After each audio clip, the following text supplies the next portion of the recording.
Next heading, equipotential surfaces. So in the last session we discussed about the electric potential due to electric dipole.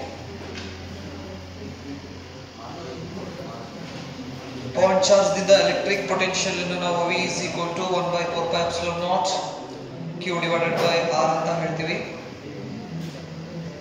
Dipole ಇಂದ electric potential innu ನಾವು 1 by 4 pi epsilon naught P cos theta divided by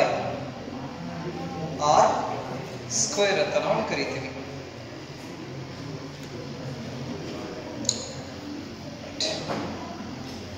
Next heading, equipotential surfaces. Equipotential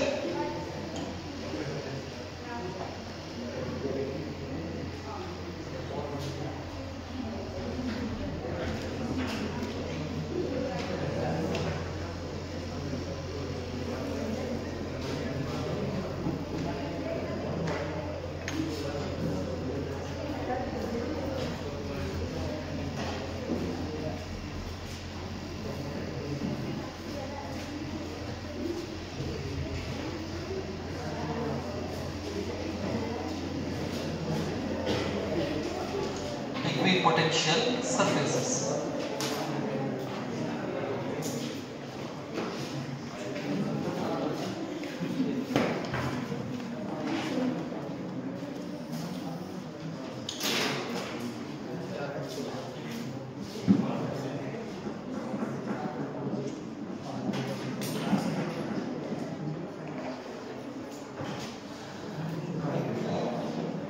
So we discussed about the electric potential due to a point charge. Let's consider a positive source charge which produces electric potential around it, also produces electric field. The electric field is represented by an imaginary lines, electric field lines anta navu kariತೀವಿ. In case of positive charge, the electric field lines are radially outward.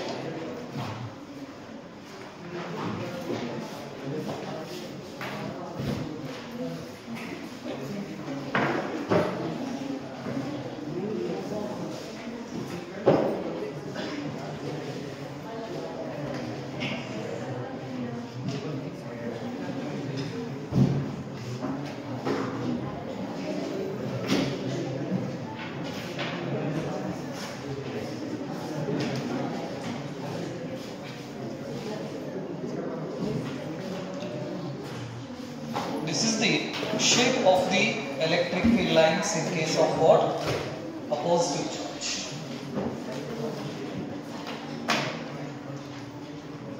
Positive charge is positive charge produce ಆಗ್ತೈತಿ, electric field produce ಆಗ್ತೈತಿ.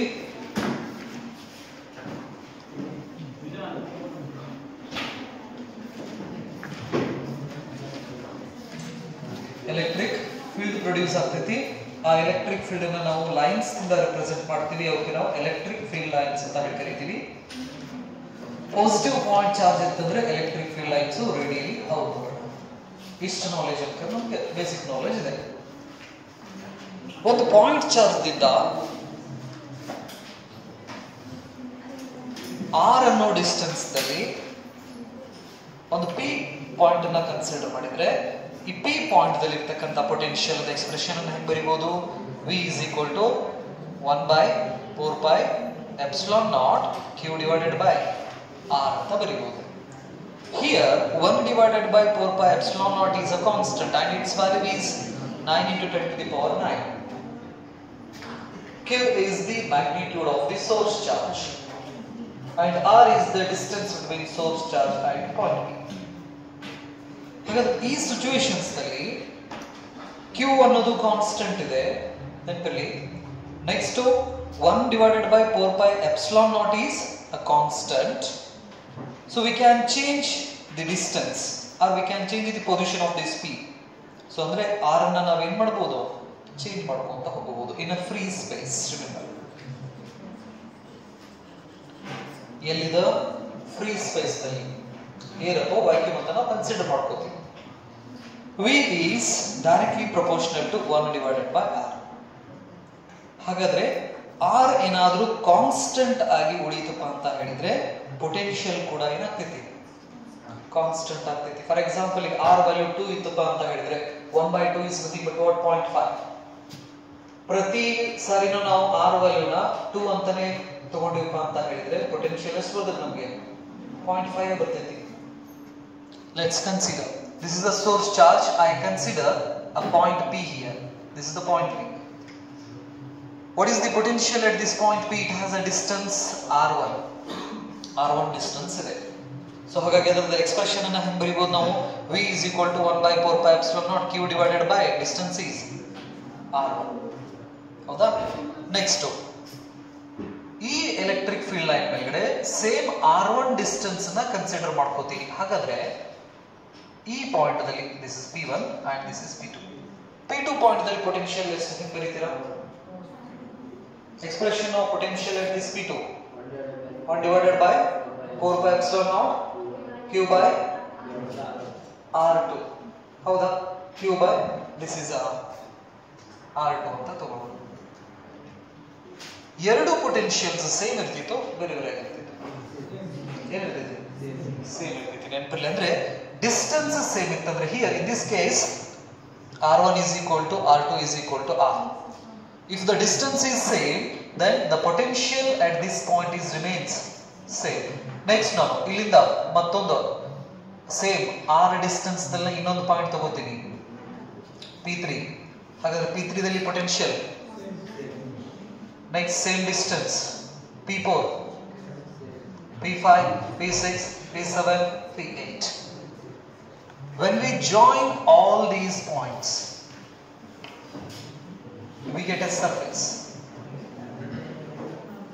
On this surface, at any point, when we observe, the value of potential is remains same or constant. Electric field line ನಾನು ಇಲ್ಲಿ ಸ್ವಲ್ಪ ಅಷ್ಟೇ ತೋರಿಸಿದ. ನಾನು electric field lines ಅನ್ನ ನಾವು ಹಿಂಗೆ ಸಿಕ್ಕಾಪಟ್ಟೆ ಲೈನ್ಸ್ ಹಾಕೊಂಡಿವಪ್ಪ ಅಂದ್ರೆ ಆ ಪ್ರತಿಯೊಂದು ಲೈನ್ ಮೇಲ್ಗಡೆ ಇರ್ತಕ್ಕಂಥ ಈ ಪಾಯಿಂಟ್ ಏನಿದೆಯಲ್ಲ, ಈ ಪಾಯಿಂಟ್ ಮೇಲ್ಗಡೆ ಇರ್ತಕ್ಕಂಥ ಪೊಟೆನ್ಷಿಯಲ್ ವ್ಯಾಲ್ಯೂ ಏನಾಗಿರ್ತೈತಿ, ಸೇಮ್ ಇರ್ತೈತಿ. ಯಾವ ಸರ್ಫೇಸ್ ಮೇಲ್ಗಡೆ ಎಲ್ಲಿ ಹೋದ್ರೂ ನಮಗೆ ಪೊಟೆನ್ಷಿಯಲ್ ಸೇಮ್ ಸಿಗ್ತೈತಲ್ಲ ಅಂತ ಸರ್ಫೇಸ್ ಅನ್ನ ನಾವು ಏನಂತ ಕರಿತೀವಿ, ಇಕ್ವಿ ಪೊಟೆನ್ಷಿಯಲ್ ಸರ್ಫೇಸಸ್ ಅಂತ ನಾವು ಕರಿತೀವಿ. ಇಕ್ವಿ ಪೊಟೆನ್ಷಿಯಲ್ ಸರ್ಫೇಸ್. ಸೊ ಹಾಗಾದ್ರೆ ಇದು ಏನಿದು, this is the equipotential surface are it is a surface on which the potential is remains same at every point on that surface. ಹಾಗಾದ್ರೆ ಇದೊಂದು ಸರ್ಫೇಸ್. ಈ ಸರ್ಫೇಸ್ ಮೇಲ್ಗಡೆ ನೀವು ಎಲ್ಲೇ ಹೋಗಿ ಅಬ್ಸರ್ವ್ ಮಾಡಿದ್ರು ಕೂಡ ಪೊಟೆನ್ಷಿಯಲ್ ವ್ಯಾಲ್ಯೂ ಏನ್ ಬರ್ತೈತಿ, ಸೇಮ್ ಬರ್ತೈತಿ. ಅಂತ ಸರ್ಫೇಸಸ್ ಅನ್ನ ನಾವು ಏನಂತ ಕರಿತೀವಿ, ಇಕ್ವಿ ಪೊಟೆನ್ಷಿಯಲ್ ಸರ್ಫೇಸಸ್ ಅಂತ ನಾವು ಕರಿತೀವಿ. ಈಗ ಡಿಸ್ಟೆನ್ಸ್ ನಾನು ಇನ್ನು ಸ್ವಲ್ಪ ಜಾಸ್ತಿ ಮಾಡಿದ್ದಂದ್ರೆ ಇಲ್ಲಿಂದ ಫಸ್ಟ್ ಇದನ್ನ ಒಂದು 5 ಸೆಂಟಿಮೀಟರ್ ತಗೊಂಡ್ರೆ ನೆಕ್ಸ್ಟ್ ಇಲ್ಲಿಂದ ಒಂದು 10 ಸೆಂಟಿಮೀಟರ್ ತಗೋತೀನಿ. ಈ ಪಾಯಿಂಟ್ ಮೇಲ್ಗಡೆ 10 ಸೆಂಟಿಮೀಟರ್. ನೆಕ್ಸ್ಟ್ ಹಾಗಾದ್ರೆ ಇವಷ್ಟು ಪಾಯಿಂಟ್ ದಲ್ಲಿ ಇರ್ತಕ್ಕಂಥ ಪೊಟೆನ್ಷಿಯಲ್ ಸೇಮ್ ಇರ್ತೈತಿ. ಈಗ ಇವಷ್ಟು ಪಾಯಿಂಟ್ಸ್ ಅನ್ನು ನಾನು ಜಾಯಿನ್ ಮಾಡಿದ್ರೆ I get another equipotential surface. So ಹಾಗಾದ್ರೆ ಇಕ್ವಿಪೊಟೆನ್ಷಿಯಲ್ ಸರ್ಫೇಸ್ ಅಂದ್ರೆ the name it self says that it is the surface on which the potential is remains same. ಈ ತರ ಸರ್ಫೇಸಸ್ ಗೆ ನಾವೇನಂತ ಕರಿತೀವಿ, ಇಕ್ವಿಪೊಟೆನ್ಷಿಯಲ್ ಸರ್ಫೇಸಸ್ ಅಂತ ನಾವು ಕರಿತೀವಿ. ಫಸ್ಟ್ ಸ್ಟೇಟ್ಮೆಂಟ್ ತಗೊಳ್ಳೋದು equipotential surface. It is the surface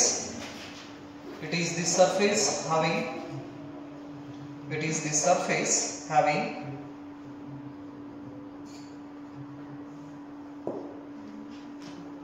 it It is the surface having same potential. It is the surface having same potential at every point.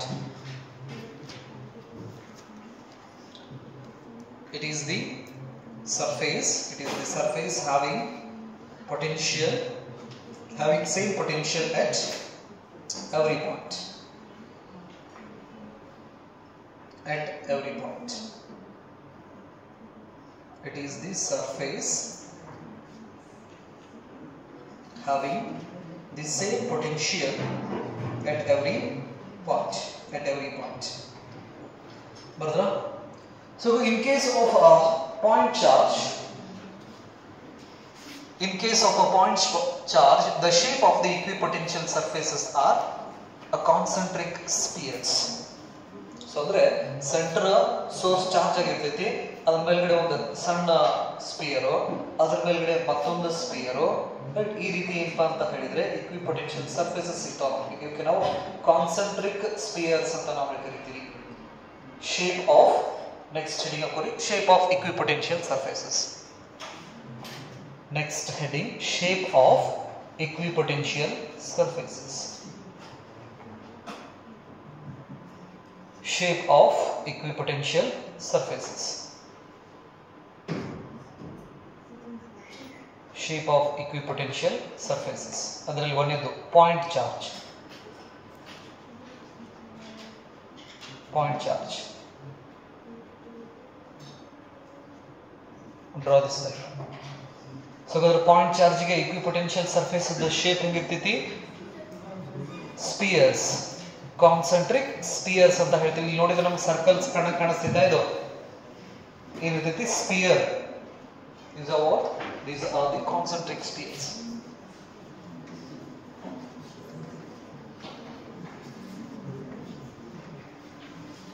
Concentric spheres are the shape of equipotential surfaces for a point charge.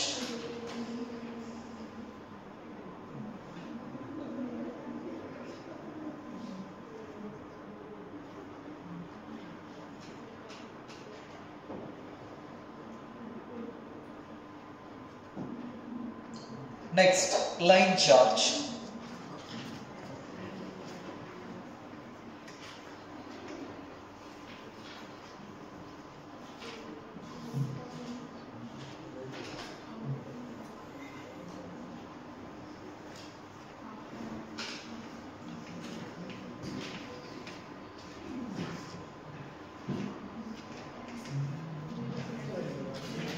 Line charge ಇದ್ದು equipotential surfaces ಹೆಂಗಿರ್ತೈತೆ ಅಂದ್ರೆ, ಈ ಪೈಪಿನ ಅಂಗಡಿ ಒಳಗಡೆ ದೊಡ್ಡ pipe ಒಳಗಡೆ ಏನ್ ಮಾಡಿರ್ತಾರ, ಸಣ್ಣ ಸಣ್ಣ ಪೈಪ್ಸ್ ಏನ್ ಮಾಡಿರ್ತಾರ ಹಾಕಿರ್ತಾರಲ್ಲ, ಈ ಮನಿ ಒಳಗಡೆ ಡಬ್ಬಿ ಇಟ್ಟಿರ್ತಾರ ನೋಡ್ರಿ, right?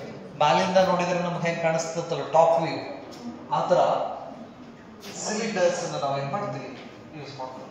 These are the shape of equipotential surfaces.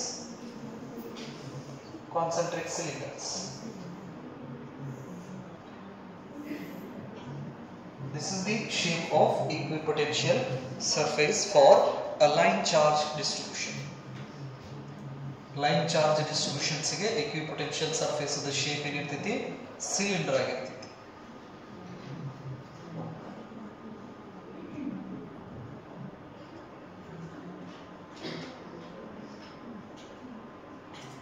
Next, surface charge. A plain sheet.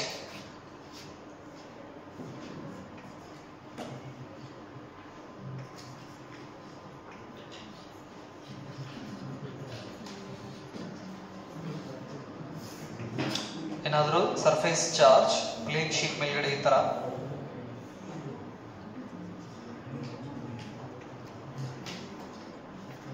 ಇತ್ತಂದ್ರೆ ಎಲೆಕ್ಟ್ರಿಕ್ ಫೀಲ್ಡ್ ಲೈನ್ ಹಿಂಗೆ ಹೋಗ್ತಾ ಇದೆ. ಇಕ್ವಿಪೊಟೆನ್ಷಿಯಲ್ ಸರ್ಫೇಸಸ್ ಇದಕ್ಕೆ ಪ್ಯಾರಲಲ್ ಆಗಿ ಈ ತರ ಪ್ಲೇನ್ಸ್ ಅನ್ನ ನಾವು ಇಡ್ತೀವಿ. The parallel planes are the equipotential surfaces for the surface charge distributions are a plane sheet.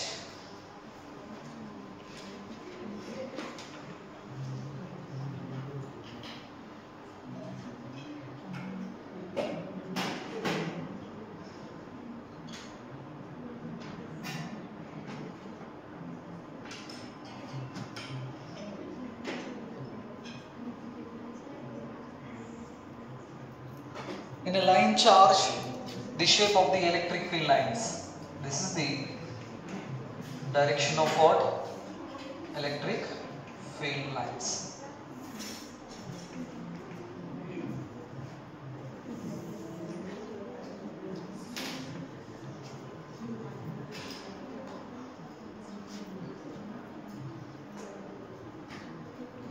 Next, volume charge distributions. Again, we have concentric spheres. The shape of equipotential surfaces for volume charge is concentric spheres. Point charge ge equipotential surfaces so concentric spheres. Volume charge ಗೂ ಕೂಡ equipotential surface the shape of sphere ನೆನಪಿರಲಿ. Point ಮತ್ತು volume charge ಗೆ equipotential surface the shape of sphere ಸಿಗುತ್ತವೆ. ಇನ್ನು line charge ಗೆ cylinder. ಇನ್ನು plane sheet ಬಂತಂದ್ರೆ parallel plates ಅಂತ ನಾವು ಕರೀತೀವಿ. Are parallel surfaces or parallel plates are the equipotential surfaces.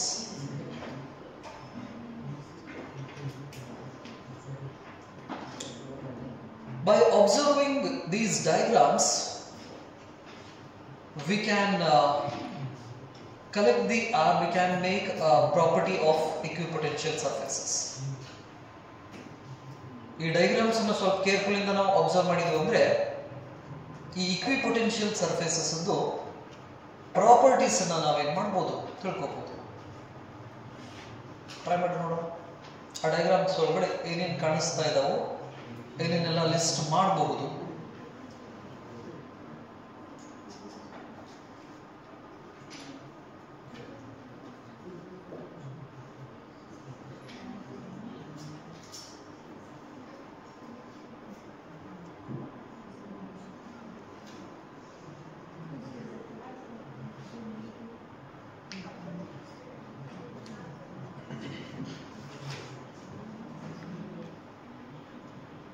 ಏನು ಹೇಳ್ತೀರಾ? ಆ equipotential surfaces ಏನಿದಾವಲ್ಲ ಒಂದಕ್ಕೊಂದು ಏನಾಗಿಲ್ಲ, ಇಂಟರ್ಸೆಕ್ಟ್ ಆಗಿಲ್ಲ. ನೆನಪಿರಲಿ. The first point is the equipotential surfaces never intersect each other. ಈ ಸರ್ಫೇಸ್ ಮುಂದೊಂದಿನ ಯಾವಾಗಾರ ಇಂಟರ್ಸೆಕ್ಟ್ ಆಗೋದು ಪಾಸಿಬಲ್ ಇಲ್ಲ. ಇಲ್ಲಿಗೆ ಬಂದ್ರೆ ಈ ಸರ್ಫೇಸ್ ಮತ್ತೆ ಇದು ಇಂಟರ್ಸೆಕ್ಟ್ ಆಗಿದೆನಾ? ಇಲ್ಲ. ನೆಕ್ಸ್ಟ್ ಇಲ್ಲಿ ಬಂದ್ರೆ ಈ ಸರ್ಫೇಸ್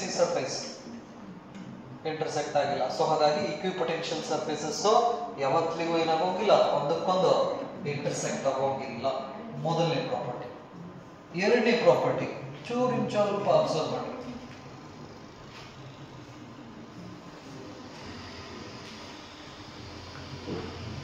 ಎಲ್ಲಿ ಎಲೆಕ್ಟ್ರಿಕ್ ಫೀಲ್ಡ್ ಲೈನ್ ಪಾಸ್ ಆಗಿದೆಯಲ್ಲ, ಆ ಪಾಸ್ ಆದಂತಹ ಸರ್ಫೇಸ್ ಪಾಯಿಂಟ್ ಏನಿದೆಯಲ್ಲ, ಈ ಪಾಯಿಂಟ್ ದಲ್ಲಿ ನಾವು ಒಂದು ಟ್ಯಾಂಜೆಂಟ್ ಅನ್ನ ಡ್ರಾ ಮಾಡಿದ್ರೆ, ಟ್ಯಾಂಜೆಂಟ್ ಮತ್ತು ಈ ಎಲೆಕ್ಟ್ರಿಕ್ ಫೀಲ್ಡ್ ಮಧ್ಯೆ ಇರತಕ್ಕಂತ ಆಂಗಲ್ ಎಷ್ಟು?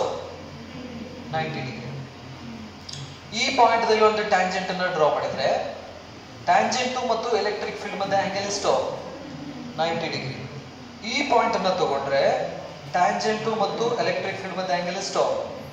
90 degree. What it shows, the equipotential surfaces are always normal to the electric field. ಇಲ್ಲಿ ಬಂದ್ರೆ ಈ ಪಾಯಿಂಟ್ ದಲ್ಲಿ 90 ಡಿಗ್ರಿ, ಇಲ್ಲಿ ಕೂಡ 90 ಡಿಗ್ರಿ. ನೆಕ್ಸ್ಟ್ ಈ ಸರ್ಫೇಸ್ ಬಂದ್ರೆ ಪ್ಲೇನ್ ಹಿಂಗಿರ್ತಿತ್ತ, ಇದನ್ನ 2 ಡೈಮೆನ್ಷನ್ಸ್ ದಲ್ಲಿ ನಾವು ತೋರಿಸೋದು ಹಿಂಗೆ ತೋರಿಸ್ತೀವಿ. ನೆನಪಲ್ಲಿ ಎಲೆಕ್ಟ್ರಿಕ್ ಫೀಲ್ಡ್ ಹಿಂಗ್ ಹೋಗ್ತಾ ಇದೆ, ಸರ್ಫೇಸಸ್ ಹಿಂಗಿದೆ. ಸೊ ಹಾಗಾದ್ರೆ ಈ ಸರ್ಫೇಸ್ ಮತ್ತು ಎಲೆಕ್ಟ್ರಿಕ್ ಫೀಲ್ಡ್ ಮಧ್ಯೆ ಇರತಕ್ಕಂತ ಆಂಗಲ್ ಎಷ್ಟು? 90 degree. This is the second property of what? Theta equal to 90 degree. The equipotential surfaces are always normal to the electric field. Electric field is always normal to the equipotential surface. This is the second property. The first property is equipotential surfaces never intersect each other. The second property is the electric field is always normal to the equipotential surface. The third property, we have the expression of electric potential, that is V is equal to W divided by Q. W is equal to Q into V. Here the V stands for what? Potential difference. Potential potential or potential difference ಅಂತ ನಾವು ಕರಿತೀವಿ. Let's take a unit positive charge. So ಹಾಗಾದ್ರೆ ಈಗ ಈ point ಅನ್ನ A point ಅಂತ ತಗೋತೀನಿ, ಇದನ್ನ ನಾನು B ಪಾಯಿಂಟ್ ಅಂತ ತಗೋತೀನಿ. The potential at A is VA and potential at B is V. The VA and VB are the potentials on the same surface. On the surface ಮೇಲೆ ಇರೋ points ಅಲ್ಲ ಅವು. ಹಾಗಾದ್ರೆ VA ಮೇಲ್ಗಡೆ ಇರತಕ್ಕಂತ ಪೊಟೆನ್ಷಿಯಲ್ VB ಪೊಟೆನ್ಷಿಯಲ್ ಎರಡು ಏನಾಗಿರ್ತಾವ? Equal ಆಗಿರ್ತಾವ. ಎರಡು ಒಂದೇ ಸರ್ಫೇಸ್ ಮೇಲ್ಗಡೆ ಇರೋದ್ರಿಂದ VA is equal to VB. What happens to the difference of these two potential? Potential difference on the same surface between the 2 points is 0. So ಹಾಗಾದ್ರೆ ಈ W ಎಕ್ಸ್ಪ್ರೆಷನ್ ಏನಿದೆಯಲ್ಲ, W is equal to Q into potential difference. On the equipotential surface, the potential difference between the 2 points is 0. Therefore, work done on a unit charge to move on the same surface, move on the equipotential surface is 0. So ಹಾಗಾದ್ರೆ ಒಂದು equipotential surface ನಲ್ಲಿ ಒಂದು charge ನ ನಾವು ಒಂದು point ಇಂದ ಇನ್ನೊಂದು point ಗೆ ತಗೊಂಡು ಹೋಗಕ್ಕೆ ಮಾಡದಂತಹ ಕೆಲಸ 0 ಆಗಿರ್ತೈತಿ. ಯಾಕಂದ್ರೆ ಆ ಸರ್ಫೇಸ್ ಮೇಲ್ಗಡೆ ಇರತಕ್ಕಂತಹ ಪೊಟೆನ್ಷಿಯಲ್ ಡಿಫರೆನ್ಸ್, ಎರಡು ಪಾಯಿಂಟ್ ಮಧ್ಯೆ ಇರತಕ್ಕಂತ ಪೊಟೆನ್ಷಿಯಲ್ ಡಿಫರೆನ್ಸ್ ಏನಾಗಿರ್ತೈತಿ? 0 ಆಗಿರ್ತೈತಿ. ಪೊಟೆನ್ಷಿಯಲ್ ಡಿಫರೆನ್ಸ್ 0 ಆಗಿರೋದ್ರಿಂದ work is equal to Q into potential difference expressions ನಲ್ಲಿ ಪೊಟೆನ್ಷಿಯಲ್ ಡಿಫರೆನ್ಸ್ ವ್ಯಾಲ್ಯೂ ನಾವು 0 ಹಾಕಿದ್ರೆ the work done becomes 0. This is the third property of equipotential surface. The work done on a equipotential surface to move a charge from one point to the another point is 0. ಆ equipotential surface ಮೇಲ್ಗಡೆ ಒಂದು charge ನ ನಾವು ಒಂದು ಜಾಗದಾಗಿಂದ ಇನ್ನೊಂದು ಜಾಗಕ್ಕೆ ತಗೊಂಡೋಗಿ ಇಡಬೇಕಪ್ಪ ಅಂತ ಹೇಳಿದ್ರೆ ಏನು ವರ್ಕ್ ಮಾಡ್ತೀವಲ್ಲ ಆ ವರ್ಕ್ 0 ಆಗಿರ್ತೈತಿ. ಯಾಕಂದ್ರೆ ಎರಡು ಪಾಯಿಂಟ್ ಮೇಲ್ಗಡೆ ಇರ್ತಕ್ಕಂಥ ಪೊಟೆನ್ಷಿಯಲ್ ಸೇಮ್ ಆಗಿರೋದ್ರಿಂದ ಪೊಟೆನ್ಷಿಯಲ್ ಡಿಫರೆನ್ಸ್ ನಮಗೆ ಏನಾಗ್ಬಿಡ್ತೈತಿ ಅಲ್ಲಿ 0 ಬರ್ತೈತಿ. ಪೊಟೆನ್ಷಿಯಲ್ ಡಿಫರೆನ್ಸ್ 0 ಬಂತಂದ್ರೆ ವರ್ಕ್ ಏನಾಗ್ತೈತಿ? 0 ಆಗ್ತೈತಿ. ಹಾಗಾಗಿ a work done on a unit charge to move from one point to another point on the equipotential surface is 0. That is the third property of equipotential surface. Repeatedly ಕೇಳಿದಾರ properties of equipotential surfaces ನಲ್ಲಿ. Simple. ಒಂದು equipotential surfaces never intersect each other. The second thing, equipotential surface is always normal to the electric field, and work done on a unit charge to move from one point to another point on the equipotential surfaces is 0. Right? Next, in case of electric dipole, means similar charges and dissimilar charges. Similar charges ಮತ್ತು dissimilar charges ಅನ್ನು ನಾವು ತಗೊಂಡು ಹೋದ್ರೆ ಅಂದ್ರೆ like charges and unlike charges. Like charges ಮಧ್ಯೆ ಯಾವ force ಇರ್ತೈತಿ?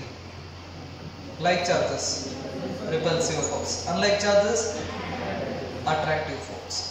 ಹಾಗಾದ್ರೆ ಈಗ like charges ಮತ್ತು unlike charges ಅನ್ನು ನಾವು ಕನ್ಸಿಡರ್ ಮಾಡಿದ್ರೆ ಈ equipotential surfaces ಅದು ಶೇಪ್ ಯಾವ ತರ ಬರುತ್ತೆ ಅಂದ್ರೆ the first one is unlike charges plus minus.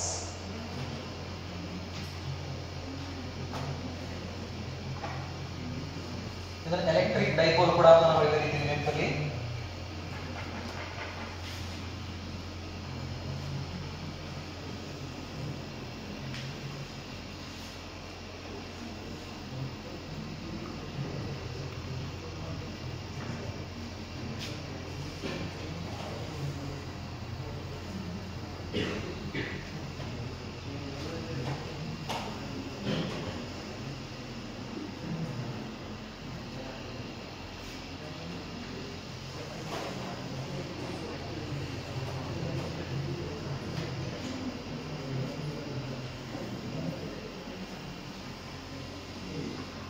Like this. This is the shape of equipotential surfaces. In between there is a force of attraction between the charges. In that space we can observe the closed equipotential surfaces where the field is strong. The equipotential surfaces ಏನಿದಾವಲ್ಲ ಆ positive charge the ಆಜು ಬಾಜು ಸ್ವಲ್ಪ equipotential surfaces ಮಧ್ಯೆ ಇರತಕ್ಕಂತ gaps ಅನ್ನು observe ಮಾಡ್ರಿ. ಎಲ್ಲಿ attractive force ಏನಿದೆಯಲ್ಲ between these two we can observe attractive force, strong attractive force, right? ಎಲ್ಲಿ ಸ್ಟ್ರಾಂಗ್ ಎಲೆಕ್ಟ್ರಿಕ್ ಫೋರ್ಸ್ ಇರ್ತದಲ್ಲ ಅಲ್ಲಿ ಈ ಇಕ್ವಿಪೊಟೆನ್ಷಿಯಲ್ ಸರ್ಫೇಸಸ್ ಮಧ್ಯೆ ಇರತಕ್ಕಂತಹ ಈ ಡಿಸ್ಟೆನ್ಸ್ ಬಹಳ ಕಡಿಮೆ ಇರ್ತೈತಿ. ಏನಿದ್ದಲೆ ಎಲ್ಲಿ ಎಲೆಕ್ಟ್ರಿಕ್ ಫೀಲ್ಡ್ ಸ್ಟ್ರೆಂತ್ ಏನಿದ್ರೆ ಜಾಸ್ತಿ ಇರ್ತಿತ್ತಲ್ಲ ಅಲ್ಲಿ ಇಕ್ವಿಪೊಟೆನ್ಷಿಯಲ್ ಸರ್ಫೇಸಸ್ ಮಧ್ಯೆ ಇರತಕ್ಕಂತಹ ಈ ಸ್ಪೇಸಿಂಗ್ ಬಹಳ ಕಡಿಮೆ ಇರ್ತದೆ. ಇದನ್ನು ನಾವು electric shape of equipotential surfaces in case of electric dipole ಕೂಡ ಅಂತ ನಾವು ಕರಿತೀವಿ. ಮೇಲ್ಗಡೆ ಡೈಪೋಲ್ ಅಂತ ಹಾಕಿ ಇದೊಂದು diagram ಹಾಕೋರಿದ್ವಿ. Shape of equipotential surfaces for electric dipole.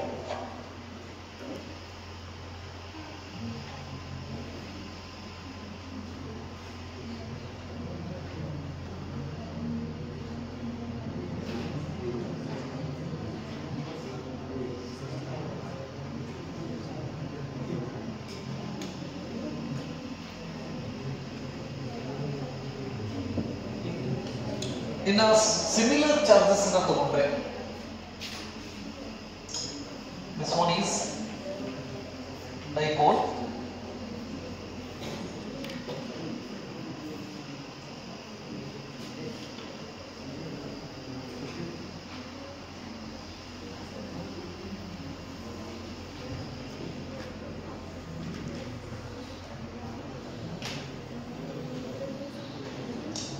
equipotential surfaces ಮತ್ತೆ spacing ಏನಿರ್ತೈತಿ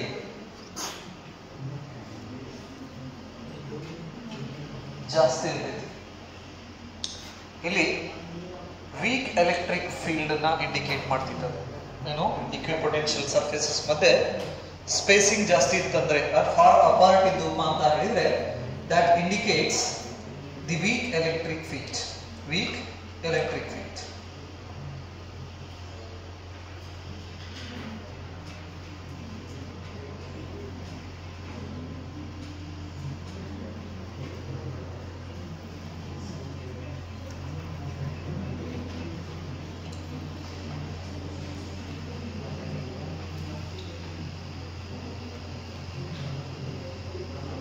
Next study is properties of equipotential surfaces.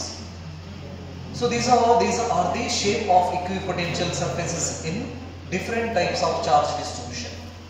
Point charge and volume charge, the shape is concentric spheres. Line charge is cylinder and plane sheet is parallel planes. In electric dipole and like charges.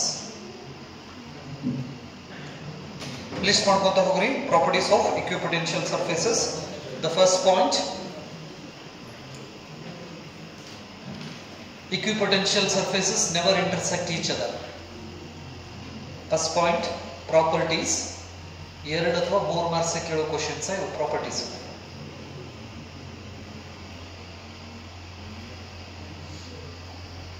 Equipotential surfaces never intersect each other. Never intersect each other. Point 2, equipotential surfaces never intersect each other. Second point, the direction of electric field, the direction of electric field is always normal.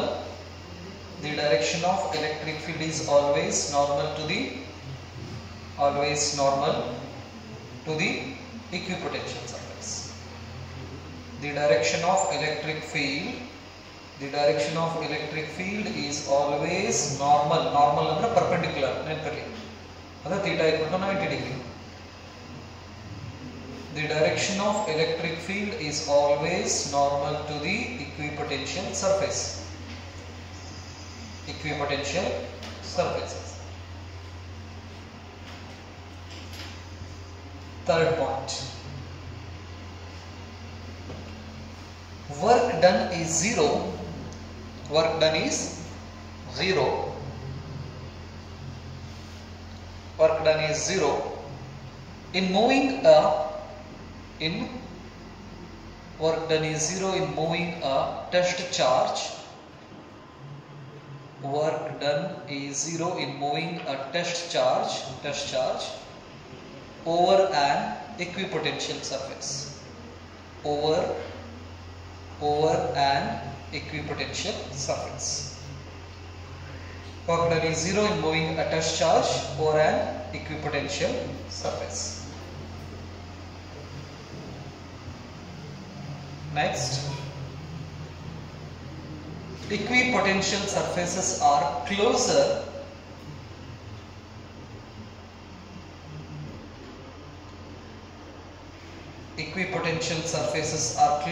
in the region of strong electric field.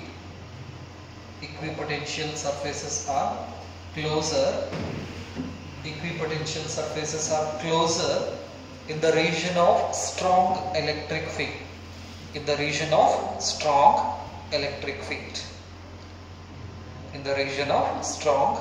field. Next point, they are further FARTHER. They are further in the region of what? Weak electric field.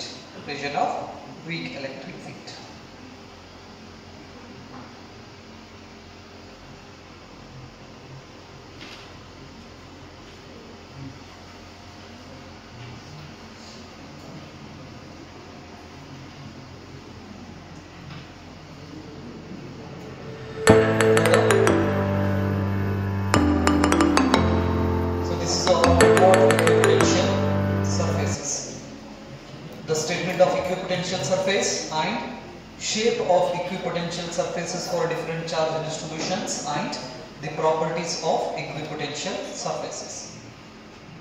So kadre ಈ statement ಏನು ಹೇಳ್ತೈತಿ, equipotential surfaces is nothing but what? That is the surface on which the potential remains same at every point. The shape for a point and value is concentric spheres, line is cylinder, and parallel planes for surface charge distribution for a dipole and like charges. The properties: equipotential surfaces never intersect each other, and equipotential surface and electric fields are always normal. Next, the work done is 0 on the equipotential surface, and the equipotential surfaces are closer in the region of strong electric field and further away in the region of what? Weak electric field. Estena neanpidabek equipotential surface dalli. Next study. Derive the relation between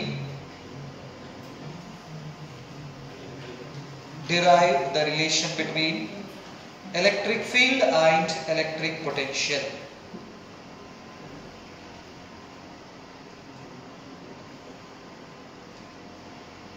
Derive the relation between electric field and electric potential. Electric field and electric potential.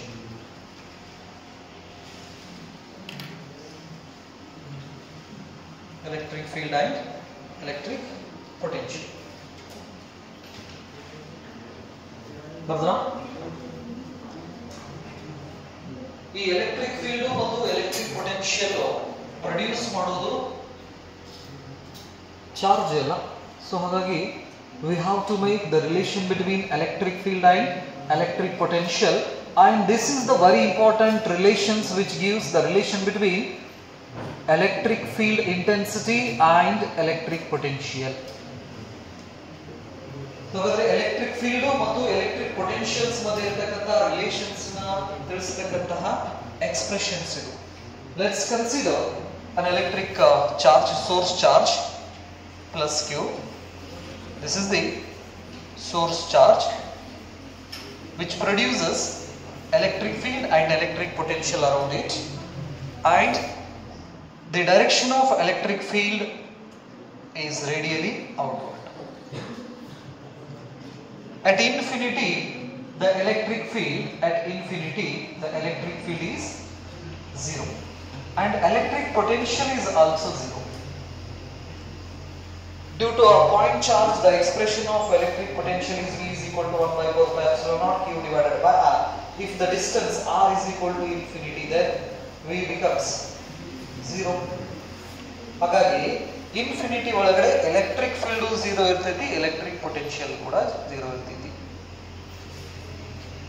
Let's consider a point P or a unit test charge.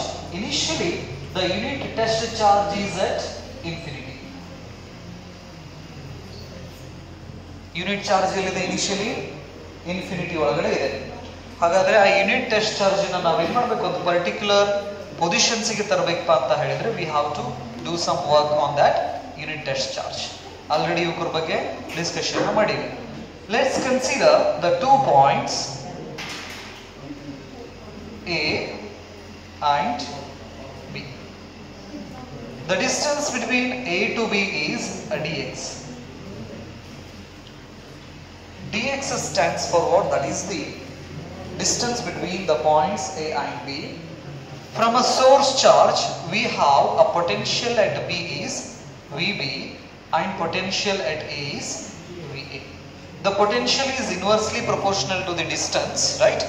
ಇಲ್ಲಿಂದ ಇಲ್ಲಿಗೆ ಇರತಕ್ಕಂಥ distance ಮತ್ತು ಇಲ್ಲಿಗೆ ಇರತಕ್ಕಂಥ distance ದಲ್ಲಿ ಈ source charge ಇಂದ B point ದಲ್ಲಿ ಇರತಕ್ಕಂಥ ಡಿಸ್ಟೆನ್ಸ್ ಕಡಿಮೆ ಇರೋದ್ರಿಂದ ಈ ಬಿ ಪಾಯಿಂಟ್ ಮೇಲ್ಗಡೆ ನಾವು ಪೊಟೆನ್ಷಿಯಲ್ ಅನ್ನ ಜಾಸ್ತಿ ನೋಡ್ತೀವಿ, ಎ ಪಾಯಿಂಟ್ ದಲ್ಲಿ ಅದಕ್ಕಿಂತ ಕಡಿಮೆ ಇರ್ತೈತಿ. When we compare the potential at A and at B the potential is greater than at A. ಅಂದ್ರೆ ಎಲೆಕ್ಟ್ರಿಕ್ ಫೀಲ್ಡ್ ಹಿಂಗೆ ಹೋಗ್ತಾ ಇದೆ, ಪೊಟೆನ್ಷಿಯಲ್ ಅದಕ್ಕೆ ಅಪೋಸಿಟ್ ಆಗಿ ಇನ್ಕ್ರೀಸ್ ಆಗುವಂತ ಬರಾಕತ್ತೈತಿ. A ಮತ್ತು B ಮಧ್ಯೆ ಡಿಸ್ಟೆನ್ಸ್ ಎಷ್ಟಿದೆ? dx ಇದೆ. Let's consider the unit positive charge is at A. To move this unit positive charge from a point A to B, we have to do some work, that is dW, where dW is the small amount of work done on that test charge to move from A to B. ಅಂದ್ರೆ dW ಅಂದ್ರೆ ಸ್ವಲ್ಪ ಕೆಲಸ ಮಾಡೇವಿ ನಾವು. ಎಷ್ಟು ಕೆಲಸ ಮಾಡೇವಿ? dx displacement ಮಾಡಾಕ ಈ ಟೆಸ್ಟ್ ಚಾರ್ಜ್ ನ dW ಕೆಲಸ ಮಾಡೇವಿ ಅಂತ ನಾವು ಕರಿತೀವಿ. ಯಾವುದೇ expression of electric potential first ಈ ಡಯಾಗ್ರಾಮ್ ಹಾಕೋರಿದು. ಈ ಡೆರಿವೇಶನ್ಸ್ ಕೂಡ ರಿಪೀಟೆಡ್ಲಿ ಆನ್ಯುವಲ್ ಎಕ್ಸಾಮ್ಸ್ ಅಲ್ಲಿ ಕೇಳಿರೋದ. ಇದು relation between electric field and electric potential, 3 marks.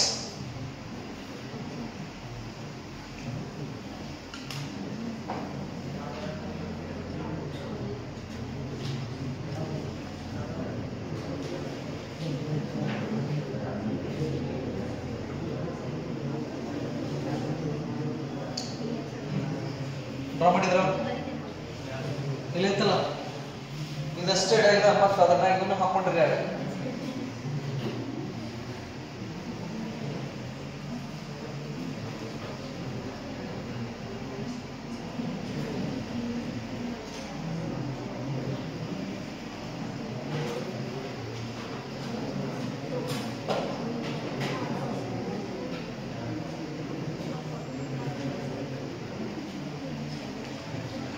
Draw ಮಾಡಿದ್ರ?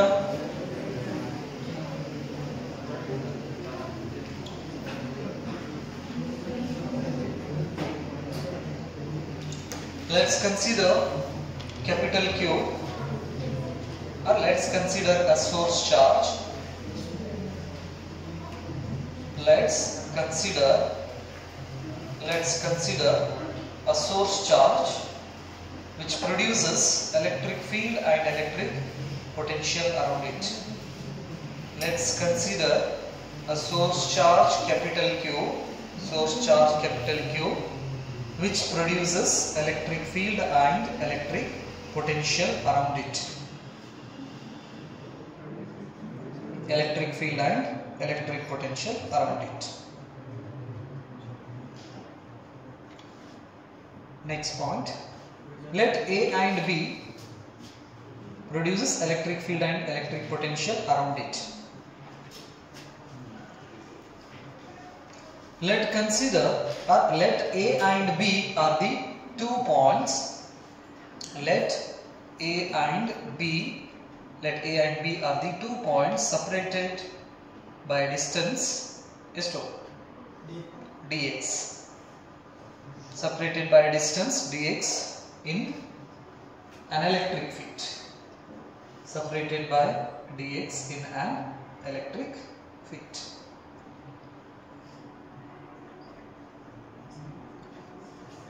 ನೆಕ್ಸ್ಟ್ ಪ್ಲಸ್ ಕ್ಯೂ ಅಂದ್ರೆ ಏನು ಹೇಳ್ತೀರಾ? ಸ್ಮಾಲ್ ಕ್ಯೂ ನ ಟೆಸ್ಟ್ ಚಾರ್ಜ್ ಬರೀ ಕೆಳಗಡೆ ಪ್ಲಸ್ ಸ್ಮಾಲ್ ಕ್ಯೂ ಬರೋದು.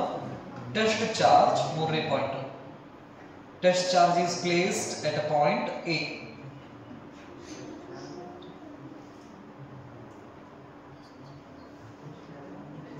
Test charge is placed at a point A.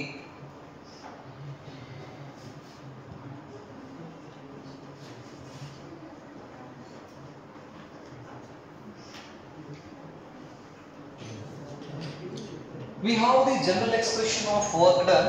Work done is equal to force into displacement. So here we done a small amount of work to move this test charge from point A to point B. Point A ದಿಂದ point B ಗೆ ಈ test charge ನ ತರಬೇಕಂದ್ರೆ ಎಷ್ಟು ಕೆಲಸ ಮಾಡೀವಿ ನಾವು? D W ಕೆಲಸ ಮಾಡೀವಿ. ಸೊ ಹಾಗಾದ್ರೆ ಡಿ ಡಬ್ಲ್ಯೂ ನಾವು ಇಲ್ಲಿಂದ ಇಲ್ಲಿ ಮಟ್ಟ ತರಬೇಕಂದ್ರೆ we have to apply a force on this test charge against the electric field. ಯಾಕಂದ್ರೆ ಇದು ಪಾಸಿಟಿವ್ ಚಾರ್ಜ್ ಐತಿ, ಇದು ಪಾಸಿಟಿವ್ ಚಾರ್ಜ್ ಐತಿ. ಪಾಸಿಟಿವ್ ಚಾರ್ಜ್ ಇಲ್ಲಿಂದ ಇಲ್ಲಿ ಮಟ್ಟ ತರಬೇಕಂದ್ರೆ ಇದು ಹಿಂಗ ದುಡಾಕತ್ತೈತಿ, ಅದಕ್ಕೆ ಅಪೋಸಿಟ್ ಆಗಿ ನಾವು ಏನ್ ಮಾಡ್ಬೇಕು? ಫೋರ್ಸ್ ಅನ್ನ ಹಾಕ್ಬೇಕಾಗ್ತೈತಿ ನೆನಪಿರ್ಲಿ. ಸೊ ಹಾಗಾಗಿ the work done expression ಅನ್ನು ಹೇಗೆ ಬರೀಬಹುದು ನಾವು? dw is equal to f into dx. That negative sign indicates the applied force is against the electric field. ಇದನ್ನ ಬರೆದ ಬ್ರಾಕೆಟ್ ನಾಗ ಏನು ಮಾಡ್ರಿ? ನೆಗೆಟಿವ್ ಸೈನ್ ಏನು ಇಂಡಿಕೇಟ್ ಮಾಡ್ತಿತ್ತದು? Opposite direction. The applied force is opposite to the electric field.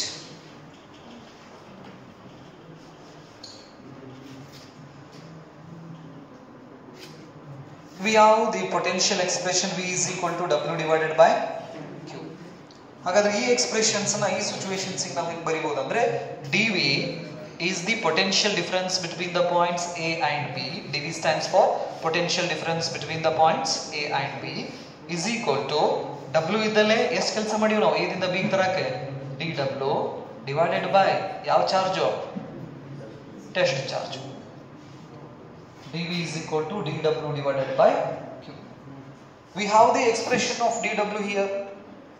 ಆ dW the expressions ಅನ್ನು ನಾವು ಹಾಕಿದ್ರೆ dV is equal to minus f dx divided by Q.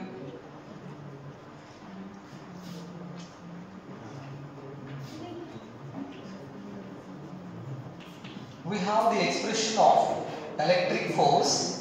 Electric force is equal to Q into E. E is equal to, we can write F divided by Q ಅಂತ ಬರೀಬಹುದಲ್ಲ? Electric field concept ದಲ್ಲಿ electric force the expression ಅನ್ನ Q into E ಅಂತ ಬರೀತೀವಿ ನಾವು. ಹಾಗಾದ್ರೆ E is equal to F by Q. F divided by Q ಇದ್ದಲ್ಲಿ ನಾವು ಏನು ಹಾಕಬಹುದು? E ಹಾಕಬಹುದಲ್ಲ? ಹಾಗಾದ್ರೆ the whole expression becomes dV is equal to minus E dx. dx ನ ಈ ಕಡೆ ಶಿಫ್ಟ್ ಮಾಡಿದ್ರಂದ್ರೆ ನೆಗೆಟಿವ್ ಸೈನ್ ಜೊತೆಗೆ this becomes minus dV upon dx.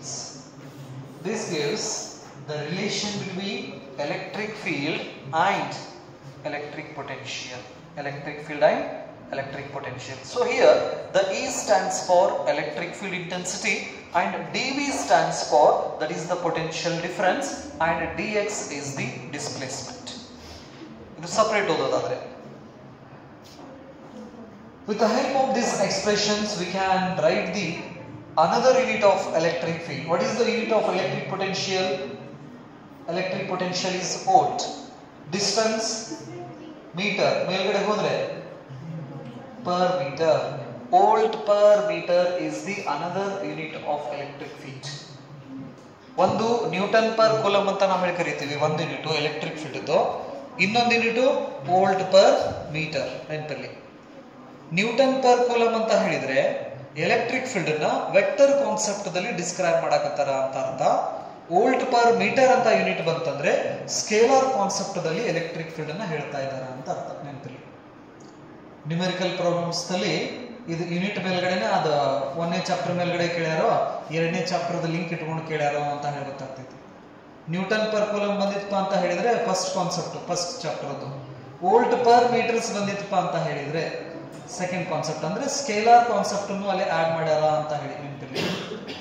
This is volt per metre. This is another unit of electric field intensity, right? Here the dV divided by dx stands for potential gradient ಅಂತ ಕರೀತೀವಿ ನಾವು. Okay, equation ಬರೆದ್ರ equation ಬರೆದ ಕೆಳಗಡೆ ಏನು ಮಾಡ್ರಿ, clear. E ಅಂದ್ರೆ electric field, dV ಅಂದ್ರೆ potential difference, dx ಅಂದ್ರೆ displacement. Here the dV upon dx is called potential gradient. Potential gradient. dV upon dx, dV upon dx ಅಂದ್ರೆ ನಾವು ಏನಂತ ಕರಿತೀವಿ, potential gradient ಅಂತ ನಾವು ಹೇಳ್ತೀವಿ. Potential gradient is nothing but what? That is the potential drop per unit length. Potential drop per unit length ಗೆ ನಾವು ಏನಂತ ಕರಿತೀವಿ, potential gradient ಅಂತ ನಾವು ಕರಿತೀವಿ. And this potential gradient is a vector quantity. Electric potential difference is a scalar quantity, but the potential gradient is a vector quantity. First ಈ expression ಬರುತ್ತೆ, ಇದನ್ನು ಫಸ್ಟ್ ಇದನ್ನು ಬರೆದ್ರ ಟರ್ಮ್ಸ್ ಎಲ್ಲ ಬರೆದ್ರ, ಯೂನಿಟ್ ಬರೆದ್ರ. Next negative sign indicates what? Opposite to the potential gradient is opposite to the electric field. Electric field ಅಂತ ನಾವು ಕರಿತೀವಿ. ನೆಕ್ಸ್ಟ್ ನೋಟ್ ಅಂತ ಹಾಕಿ, ನೋಟ್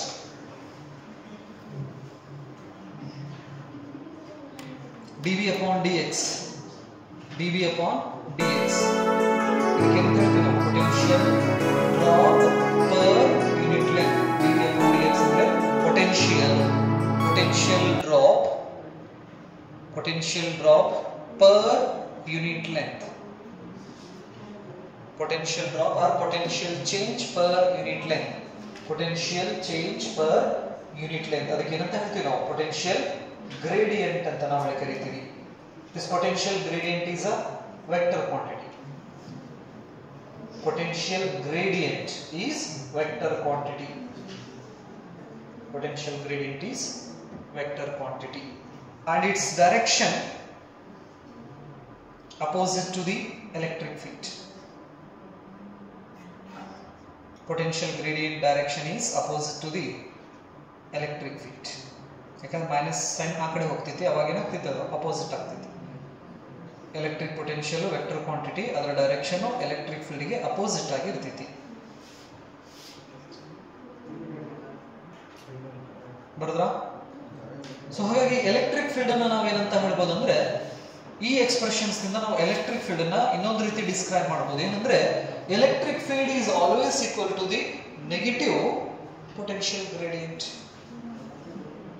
ಎಲೆಕ್ಟ್ರಿಕ್ ಫೀಲ್ಡ್ ಅಂತ ಹೇಳಿದ್ರೆ ನಾವೇನು ಹೇಳ್ಬೋದು, it is always equal to the negative potential gradient ಅಂತ ಕೂಡ ಡಿಫೈನ್ ಮಾಡ್ಕೋಬಹುದು. ಅದನ್ನ ಬರ್ಕೋದು, electric field is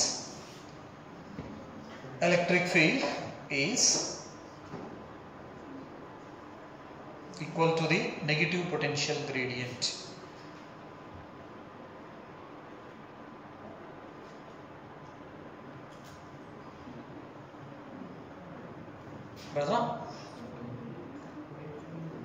Electric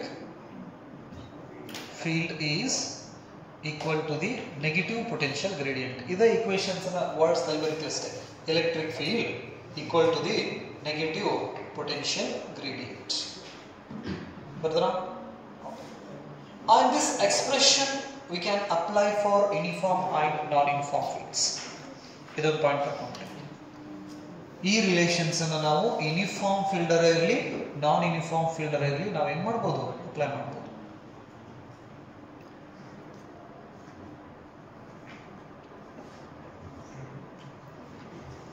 Means it is valid for, this expression is valid for uniform or non-uniform fields.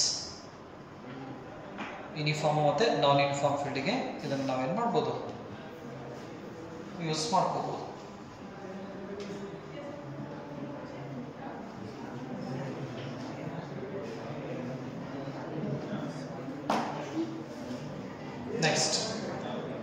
Next point number 3. The direction of electric field is the direction of electric field is in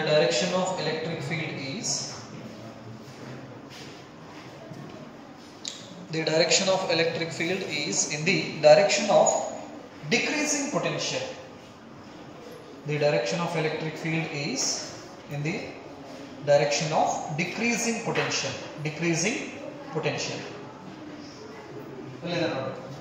electric field lines ಹಿಂಗೆ ಹೋಗ್ತಾ ಇದೆ. ಹಾಗಾದ್ರೆ potential line ಗುಂಟ increase ಆಗುವಂತ ಹೋಗ್ತೈತೆ, decrease ಆಗುವಂತ ಹೋಗ್ತೈತೆ. ಹಾಗಾಗಿ electric field line is the direction of this electric field is in the direction of what? Decreasing potential ಅಂತ ನಾವು ಕರಿತೀವಿ. ಅಂದ್ರೆ ಎಲೆಕ್ಟ್ರಿಕ್ ಫೀಲ್ಡ್ ಲೈನ್ ಹೆಂಗೆ ಹೋಗ್ತೈತಲ್ಲ ಹಂಗ ಪೊಟೆನ್ಷಿಯಲ್ ಏನಾಗ್ಕೊಂತ ಹೋಗ್ತೈತಿ?